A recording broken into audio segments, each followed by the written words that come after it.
네, 얼마 전에 이제 중국에서 석탄을 공급을 제대로 받지 못해서 전력난에 시달리고 있다는 뉴스 전해드렸는데요. 자, 지금 전력난에 이어서 이제 삼성이랑 SK 반도체에도 심각한 공급망 불똥이 튀고 있다라는 뉴스가 전해지고 있습니다. 자, 보시면 지금 삼성은 여기 시안 부근에 공장이 있고, 그리고 수저우에도 있네요. 수저우. 그리고 SK도 여기 우시에 있는 모습을 보실 수 있습니다. 자, 뿐만 아니라 다양한 대기업들이 동부 라인에 많이 포진되어 있는 모습을 쉽게 보실 수 있습니다. 자, 중국 시안에 이제 두 개의 낸드 플래시 팹이 지금 시안 삼성에서 가동되고 있는데, 삼성전자 전자 낸드 플래시 생산량의 40%가 이곳에서 생산되고 있습니다.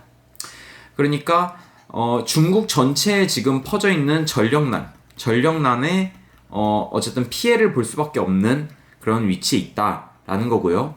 하지만 저번에 전해드렸듯이 중국의 동부에 있는 기업들이 아무래도 전력난이 조금 더 심하다라는 말씀을 전해드렸는데요. 자, 보시면 SK는 하필 전력이 심각한 동부에 위치해 있는 겁니다. 여기 우시 보이시죠? 자, 가동 중단 때는 수천억의 손실이 발생할 걸로 예상이 되고요. 자, 보시면 중국 우시에서 디램 팹을 운영하고 있으면서 12인치 웨이퍼 기준 세계 시장 디램 출하량의 10%가 이곳에서 제조되고 있다라고 합니다. 자, 근데 지금 보시면 알겠지만 동부에 정말 많은 기업체가 몰려 있고, 여기에 동부에 전력난이 심하다 보니까 다양한 기업의 지금 악영향 그리고 뭐 수급 불안정은 피할 수 없는 문제로 보입니다. 특히 SK 하이닉스 공장은 삼성전자랑 다르게 동부에 위치해 있는데, 이게 어쩌면 더 주요한 영향일 수 있겠다는 생각이 듭니다.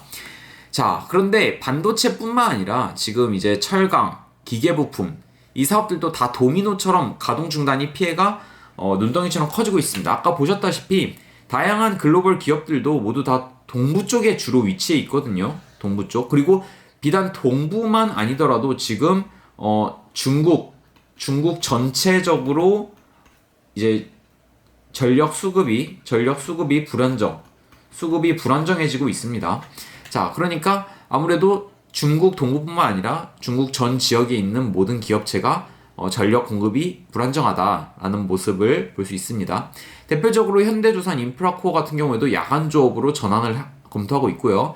포스코도 스테인리스 공장은 현재 이제 가동 중단, 그리고 오리온도 공장 가동을 중단했고, LG 디스플레이도 협력사 전력 중단, 그리고 삼성전기도 부분 정전하고 있습니다. 자, 지금 이 중국의 전력난 때문에 지금 다양한 세계적 그리고 국내 기업들이 악영향을 받고 있다는 것을 볼 수 있습니다. 자, 그러면 중국 호주 간 이제 대외 갈등 해결이 요원한데, 지금 이 호주산 석탄을 중국에서 지금 받지 못해서 이런 문제들이 발생하고 있는 건데요.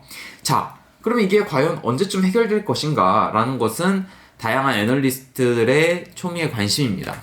자, 근데 일단 시진핑 주석이 이제 중국에서 내년 베이징 동계올림픽을 하는데, 이때 이 동계올림픽은 이산화탄소 배출 저감, 그러니까 친환경 올림픽을 하겠다, 이걸 주장을 하는 겁니다. 친환경 올림픽. 여기는 아무래도 시진핑 주석의 입김이 굉장히 세다 보니까 시진핑 주석이 하겠다 하면은 당연히 해야 되는 거예요.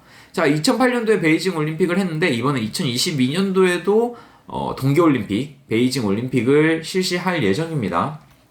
자, 그런데 여기 시진핑은 이산화탄소 배출 저감을 선포한 상황이고요.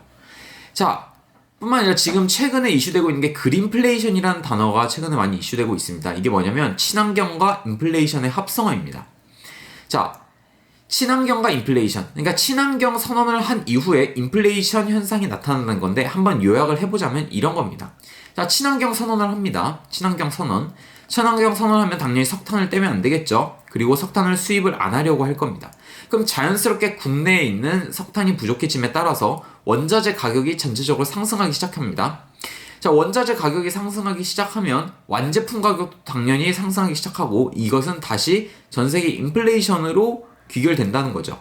자, 이게 지금 최근에 이슈되고 있는 그랜플레이션이고 이 그린플레이션이 중국과 호주와의 무역 전쟁 속에서 최대의 키워드로 떠오르고 있습니다.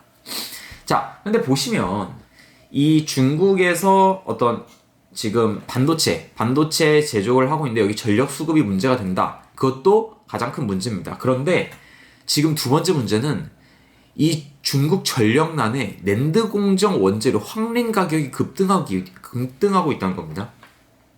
자, 황린이라는 거는 이제 낸드 공정에 들어가는 핵심 원재료인데 여기서 이제 황린이 생산량이 급감하면서 당연히 급감하면 가격이 오르겠죠. 가격이 오르고 자, 가격이 오르니까 당연히 이거는 이제 반도체 수급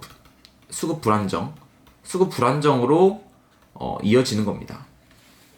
자, 이 황린은 이제 낸드 플래시 공정 중에 일부층을 깎아야 할 때 반드시 필요한 소재인데 자, 이거는 사실 예전에 일본에서 무역 전쟁 했을 때 불화수소 같다는 느낌이 많이 들어요. 불화수소 깎아내는 게 불화수소랑 닮았다는 게 아니라 이 불화수소가 반도체에 미친 영향이 굉장히 컸죠. 무역 전쟁으로 인한 반도체에 입힌 영향이 굉장히 컸는데 이것과 비슷한 무역 전쟁으로 인한 반도체 시장에 영향을 미치는 것으로 보입니다. 자, 그런데 이 중국이 세계 황린 생산량의 50%를 차지하고 있는 겁니다. 자, 그러니까 이 중국 전력난에 낸드 공정 원재료 황린이 가격이 급등한 이유는 아무래도 중국이 가장 큰 영향을 미쳤다라는 것으로 보이고요. 자, 전력난 문제 대응하기 위해서 10% 줄이는 파격적인 방식. 그러니까 전력난이 있으니까 이제 황린 생산량도 줄게 되고 그러다 보니까 이제 가격이 이제 급등하게 됐다라는 겁니다. 자, 아까 전에 말씀드렸듯이 이건 굉장히 일본 불화수소 수출 규제랑 굉장히 맞닿아 있는데요. 자, 예전에 2018년도에 이제 일본에서 수출 규제를 했었죠. 그때 이 반도체용 제조용 장비, 자, 이게 바로 불화수소였는데요. 이 불화수소를 규제함으로써 반도체 시장에 막대한 영향을 끼친 적이 있습니다. 자, 근데 이것도 마찬가지로 이번에 세계 황린 생산량의 50%를 차지하고 있는 중국이 이제 전력난 문제로 황린 가격을 급등시키다 보니까 지금 이번에도 반도체 시장에 굉장히 수급 불안정, 안 그래도 지금 수급이 불안정한데 수급 불안정에 악영향을 끼칠 것으로 지금 예상이 되고 있는 상황입니다. 네, 이상이고요. 시청해주셔서 감사합니다. 네, 구독과 좋아요 꼭 눌러주시기 바랍니다.